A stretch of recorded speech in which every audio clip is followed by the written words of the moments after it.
Hi, it's the Right Rican, and today I'm going to talk about a couple of couple of different things. Um, I actually got some new equipment. I wanted to try it out, so I'm just testing it out, seeing how it goes, hoping the sound's a little bit better. And let's just go to the screen share so I can show you some of the things I wanted to talk about. Something I just want to touch again on what I touched about the other day, and here's about Amazon's decision. The National Coalition Against Censorship is deeply concerned by Amazon's sudden decision to remove from sale a book When Harry Became Sally, responding to the transgender moment by Ryan T. Anderson. Amazon had been selling this controversial title for the last 3 years. While the book's arguments anger many people, they are part of the public debate over gender identity. Amazon's decision to stop selling it threatens the marketplace of ideas. And this is what I've been talking about. This is what I talk about. This is what I'm going to bring up here. People will falsely align this with, let's say, oh, they're a private company; they could do whatever they want. They'll align it with the cake baker from Colorado, saying, oh, well, a cake baker doesn't have to make a cake. Well, here's the difference between those two cases. The biggest difference is the size of the companies. It's like if a baker doesn't doesn't write a message on a cake, that's one baker. Now you're talking about Amazon. Amazon not wanting to sell a book, not wanting, recalling it from Kindle. So even if you bought it, you can't, it's not going to be, you're not going to be able to access it anymore. Um, I mean, Amazon's sells, I think their market share is over 50%. So that means if they don't sell a book, that's over 60% of the marketplace is um, not accessible to that person selling the book, and that should be appalling. I mean, I was having an argument with someone, and I was saying it's the 21st century equivalent of book burning, and all they want to do is when you talk about um, when you talk about World War II and you talk about everything that went on, everybody focuses, especially the left, they focus on the racial component, which is ironic because they're the ones that are always stressing race as it is. So it's kind of ironic that they want to go, oh, white nationalism, da da da da da, and it's like, hey, look, listen, it's uh, you have this big company that disagrees with the ideology, and now they want to block the book from selling. So what they're doing is now you can't search, you can't find it on there for sale, and on top of that, if you've already bought it, especially if you bought the e version, the Kindle version, they're removing it, and now you can't read it. So if they're not selling the book, if they're not letting you read it through your e-reader, the 21st century of version of book burning, except that they're not using a fire; they're just using a keyboard. So that I was trying to get that through, but the the he's a leftist, he's a socialist. He doesn't want to get it through his head that, look, forget about the racial component of that regime, focus on the policies and look at the stuff they did. I'm not saying that we're in that same situation we are right now, but it's equivalent of what they're doing. No, there's no regime uh, that you could point to that was the good guys when they suppressed information and they suppressed um, knowledge. There's no good people when it comes to those regimes. So uh, that's what I want to say about that. Um, I wanted to talk about this pissed me off because all summer, the left rioted all summer.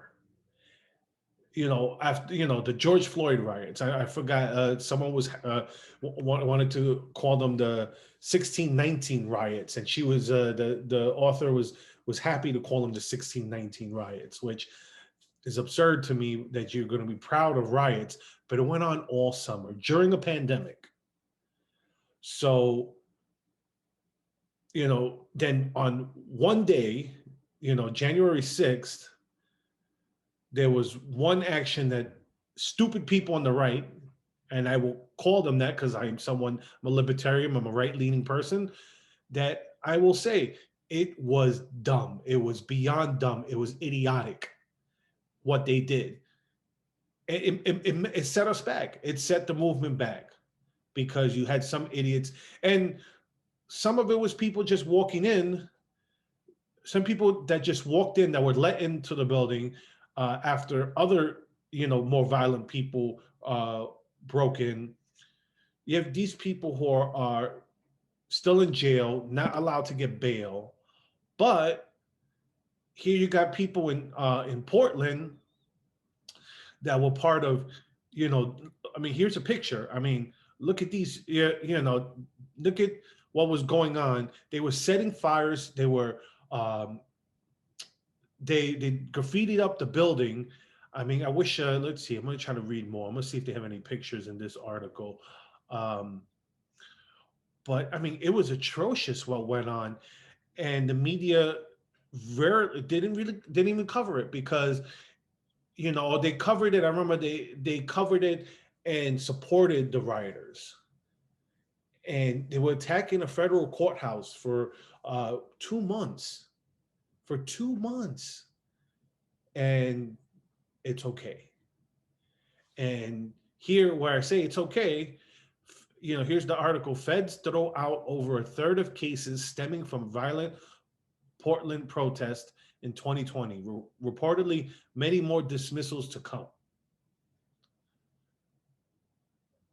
Could you imagine the outrage if the role was reversed and it was right wing protesters?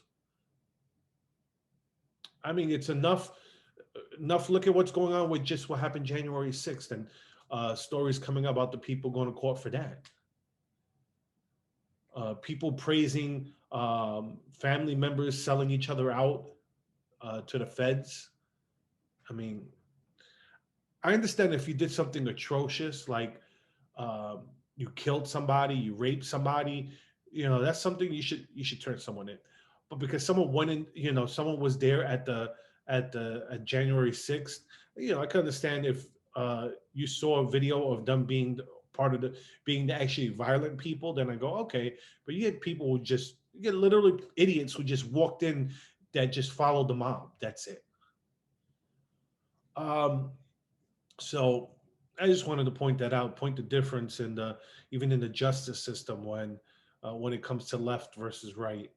Um, and here's the one of the most disturbing articles I saw today, just because I have a few friends that are Taiwanese, uh, and it's just really scary for me. I mean, this was an article from the other day. Why China could invade Taiwan soon, and um, it's scary for I mean, I'm not even I'm just scared for my friends and their families that they have over there. This is the democratic China.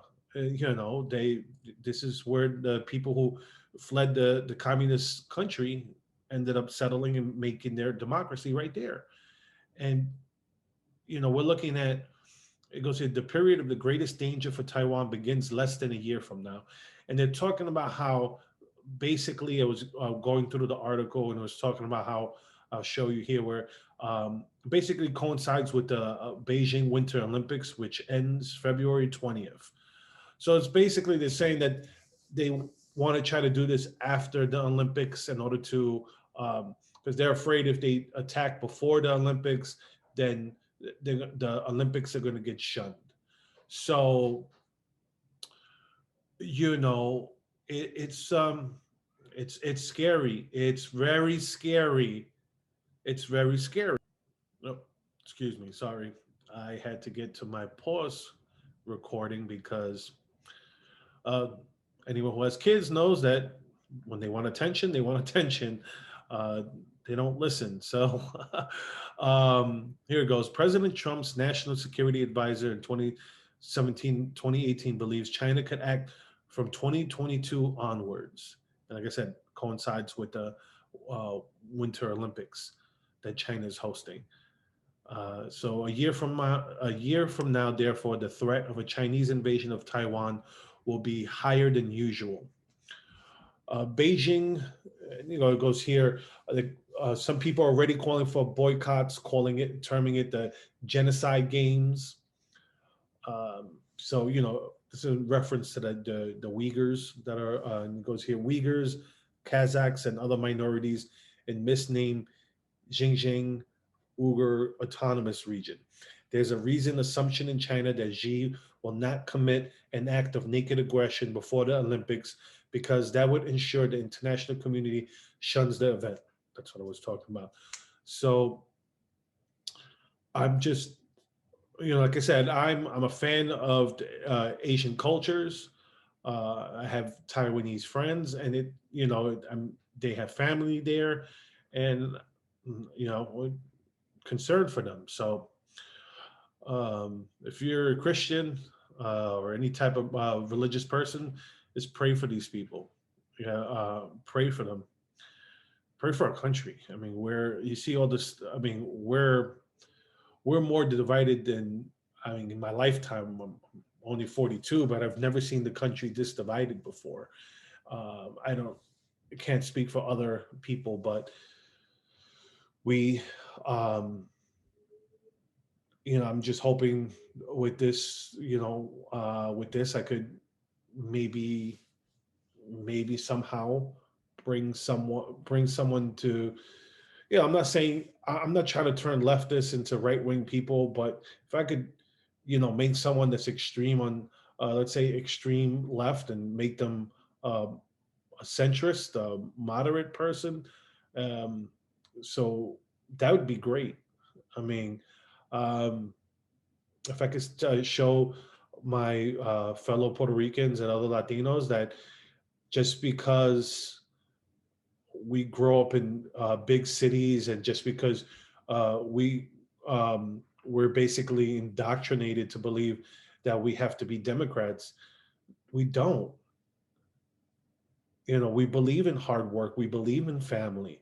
Family is important to us, and um, there's people that are trying to destroy that. I mean, even before they got backlash for it, the Black Lives Matter, one of their tenants on their website was to get rid of the nuclear family. So for Latinos, family is important.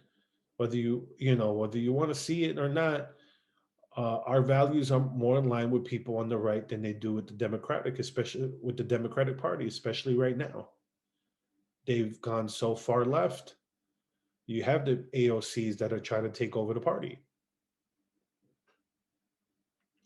and we need like I've been saying, we need a right wing response to that. So, well, like I said, I got some new equipment. I hope the videos are better.